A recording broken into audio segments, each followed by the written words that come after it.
Welcome to the Growth Pod. Today we're checking in one-on-one to learn which is better, marketing-driven organizations or sales-driven organizations. I'm your host, Angela Frank. I'm a fractional CMO and founder who's generated millions of dollars in marketing revenue for clients. In 2022, I founded the Growth Directive, a marketing consultancy that helps health and wellness startups create profitable growth strategies. On the Growth Pod, I interview industry experts and share tips designed to help you build a profitable brand you love.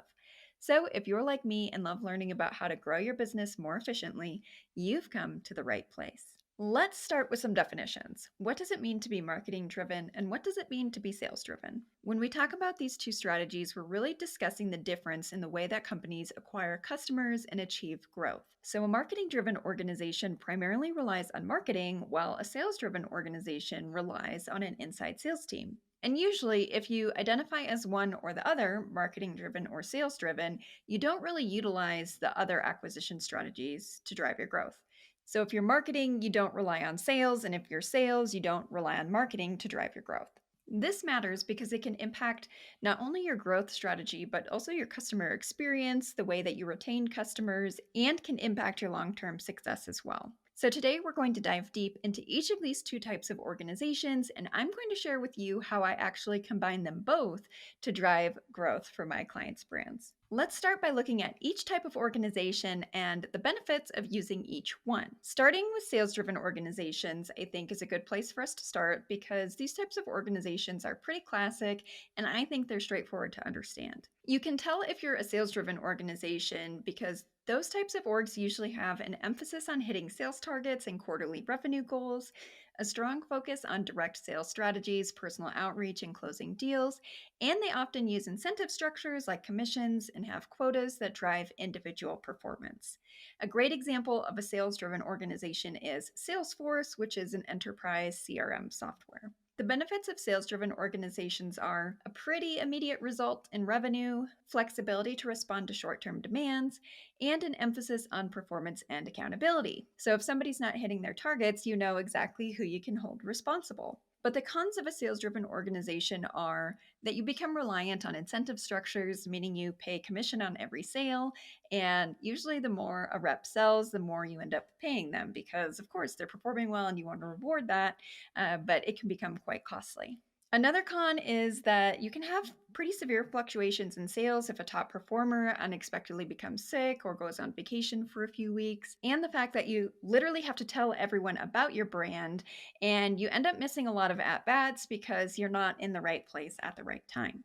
But there's also pros and cons to marketing-driven organizations. So let's look at the characteristics of marketing-driven organizations and look at some of the pros and cons of using that type of growth structure. You know you're a marketing-driven organization if you have a customer-centric focus that leverages the understanding of a customer to make more sales, if you are using strategies that are driven by data, strategic insights, and customer feedback, and if you have the ability to engage customers long-term through content, community building, and brand loyalty. When you imagine a marketing-driven brand, Apple is always a classic example, but more recently, I love using the brand Liquid Death as an example of a marketing-driven organization. The pros of running a marketing-driven organization are a consistent brand identity that fosters customer loyalty and increases demand generation. You have a lower cost to acquire customers and win repeat business, and you also create sustainable long-term growth with outsized returns. And the cons of a marketing-driven organization is it can take some time to ramp up as you're establishing a strategy. You have less control over your ability to turn sales off or sales on, and if you don't have your dashboard set up correctly, you can have a muddy understanding of what's actually working and not really know what is driving your growth. Now that you know the pros and cons of each type of organization, one may already seem like a clear winner to you. But if not, how do you choose which is right for you? Well, the only time that you really need to choose between these two approaches is at the start of a business when resources are spread thin. Marketing-driven orgs require investment in content, branding, and market research, while sales-driven orgs need a skilled sales team, time to ramp up, and they also need effective performance incentives. Which is best for you really depends on your industry, your offer, and your ideal team structure.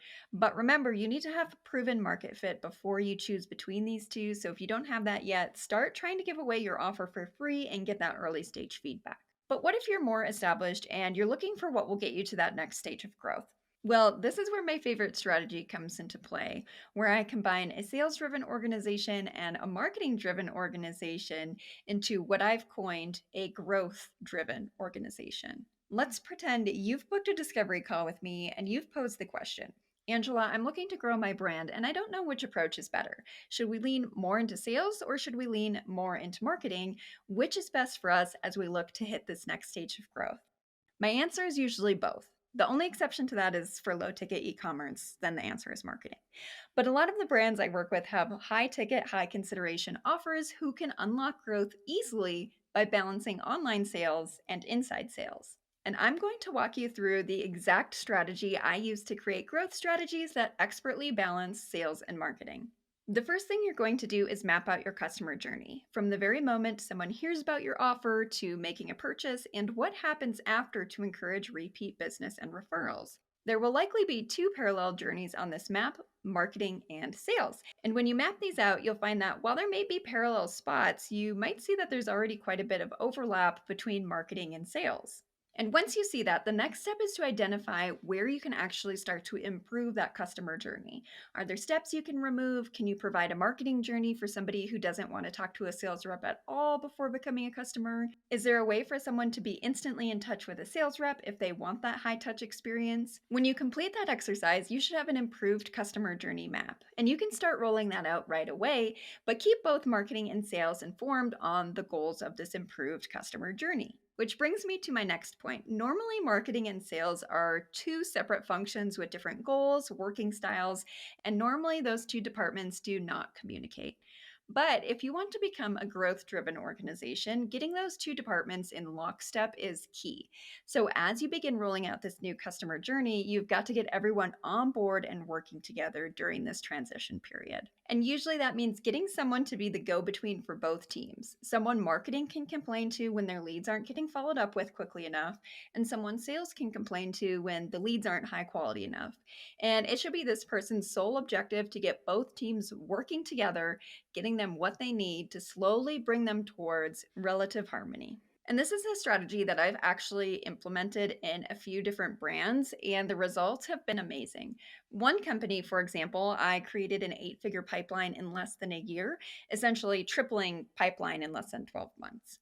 In another, I increased total sales by 30% in less than 7 months. And both of those case studies are just scratching the surface of what can happen when you bring sales and marketing together in a growth driven organization. So there's no need to wait to start achieving your growth goals. Assess if transitioning to a growth driven organization is right for you and start mapping out your customer journey if it is. It's a simple process to follow, but there is so much that you'll learn along the way. And if you need help, I'm here for you. You can reach me anytime for support in achieving your growth goals. Learn more and book your free discovery call at growthdirective.com. Thank you so much for listening to this episode of the Growth Pod. I look forward to seeing you in the next one.